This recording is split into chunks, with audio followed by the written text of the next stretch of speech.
যোৰহাটত উদ্ধাৰ হৈছে এজন লোকৰ মৃতদেহ। ঘটনাটো সংঘটিত হৈছে পুলিবৰ ভাটেমৰা সমীপত থকা আঁঠুভঙা জানৰ পাৰত। এই ঘটনাই সমগ্ৰ অঞ্চলটোত সৃষ্টি কৰিছে চাঞ্চল্যৰ।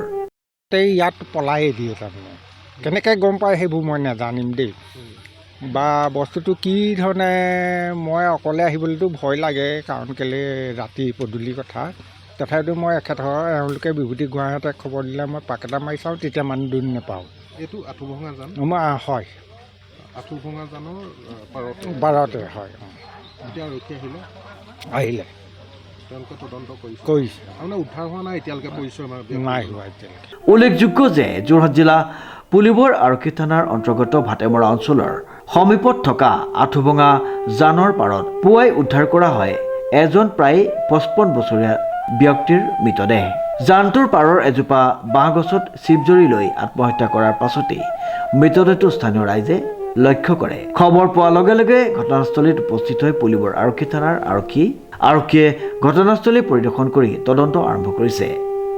তেনেকৈ ক'ব নোৱাৰিম। মোক এই বিভা বাইদেউ আৰু বিভূতি গোহাঁই ফোন কৰিলে যে আমাৰ বাৰীতে মানুহ এজন ওলমি আছে।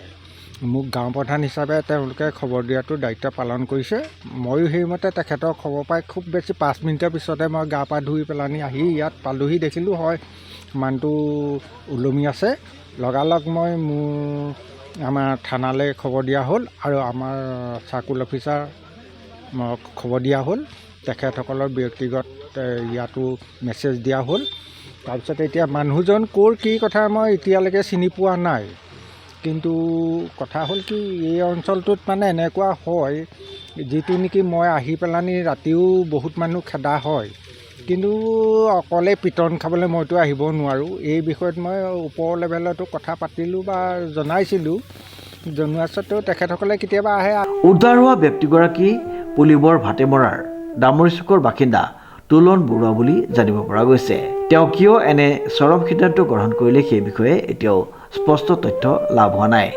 ঘটনাস্থলীত দণ্ডাধীশৰ উপস্থিতিত আৰক্ষীয়ে মৃতদেহ উদ্ধাৰ কৰি মৰণোত্তৰ পৰীক্ষাৰ বাবে যোৰহাট চিকিৎসা মহাবিদ্যালয়ৰ চিকিৎসালয়লৈ প্ৰেৰণ কৰে। আঁঠুভঙা জানৰ পাৰত ব্যক্তিগৰাকীৰ মৃতদেহ উদ্ধাৰ হোৱাৰ পাছত সমগ্ৰ অঞ্চলতে সৃষ্টি হৈছে তীব্ৰ চাঞ্চল্যৰ। প্ৰশান্ত গায়নৰ ৰিপৰ্ট, নিউজ নাও।